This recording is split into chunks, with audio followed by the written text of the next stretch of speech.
Mafia Mukhtar Ansari अपनी मौत के बाद सुर्खियों में है, लेकिन ये बात शायद कम लोगों को मालूम है कि मुख्तार अंसारी जिस परिवार से आता है वो परिवार कभी भारत के सम्मानित परिवारों में शुमार रहा है। मुख्तार अंसारी के दादा कांग्रेस के अध्यक्ष रहे और महात्मा गांधी के साथ साथ जवाहरलाल नेहरू के काफ़ी करीब रहे। वहीं मुख्तार अंसारी की अगर हम नाना की बात करें तो वे आज भी उस्मान के शेर के नाम से जाने जाते हैं, जिनकी दहाड़ से कभी पाकिस्तान थर्राता था और जिन्हें शहादत के बाद महावीर चक्र प्रदान किया गया था। दिल्ली में भी अंसारी रोड है और उसी अंसारी रोड पर इस वक्त हम खड़े हैं। यहाँ आप देखिए तो दरियागंज का ये पूरा इलाका जो है ये दरअसल अंसारी रोड के नाम से जाना जाता है। यहाँ आप ये सामने यूनियन बैंक है, इस बैंक पर अगर आप देखें तो यहाँ इसका जो पूरा का पूरा नोमेनक्लेचर उस पर अंसारी रोड लिखा हुआ है। इसी तरह इस रोड से दरियागंज के हर हिस्से में आप घुसते हैं तो आपको हर तरफ अंसारी रोड दिखाई देता है। यह अंसारी रोड किसी और के नाम पर नहीं बल्कि डॉक्टर मुख्तार अहमद अंसारी के नाम पर है, जो कि माफिया डॉन मुख्तार अंसारी के दादा थे और 1926 से 1927 के बीच वे कांग्रेस के अध्यक्ष रहे।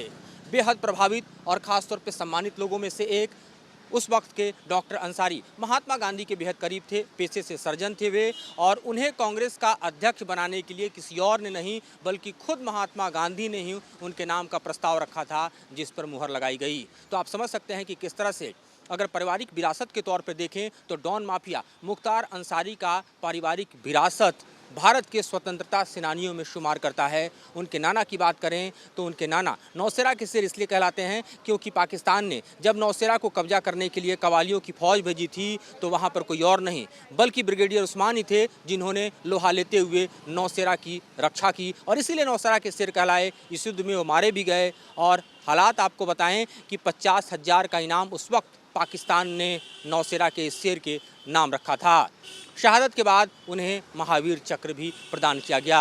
सबसे बड़ी बात कि जो पॉलिटिकल लीगेसी थी, जो हिस्टोरिकल लीगेसी थी, उसे बनाकर रखने में अगर कोई सबसे ज़्यादा विफल रहा तो डॉन माफिया मुख्तार अंसारी रहा, जिसके नाम एक से बढ़कर एक अपराधों की श्रृंखला मऊ से लेकर आप देखें गाजीपुर और समूचे पूर्वांचल में जुड़ती चली गई। उसके ऊपर 16 ऐसे बड़े केस थे जिसमें आप देखिए तो हत्या और साथ ही मुकदमा और एक्सटॉर्शन जैसे बड़े मामले शामिल थे, जिसमें 8 में तो उसे दोषी करार दिया जा चुका था।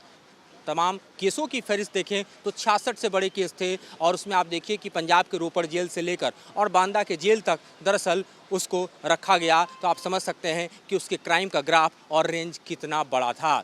और इसीलिए आज जब मुख्तार अंसारी कार्डियक अरेस्ट से मर चुका है तो इस वक्त उसके अपराध की चर्चा हो रही है, लेकिन हम दिल्ली के इस अंसारी रोड पर उसी अंसारी परिवार की चर्चा कर रहे हैं जिसकी ऐतिहासिक विरासत का ये जीता जागता उदाहरण है। उस वक्त यहाँ पर अंसारी परिवार का घर भी हुआ करता था। आपको ये भी बताते चलें कि हामिद अंसारी जो भारत के उपराष्ट्रपति रहे वो मुख्तार अंसारी के चाचा रहे।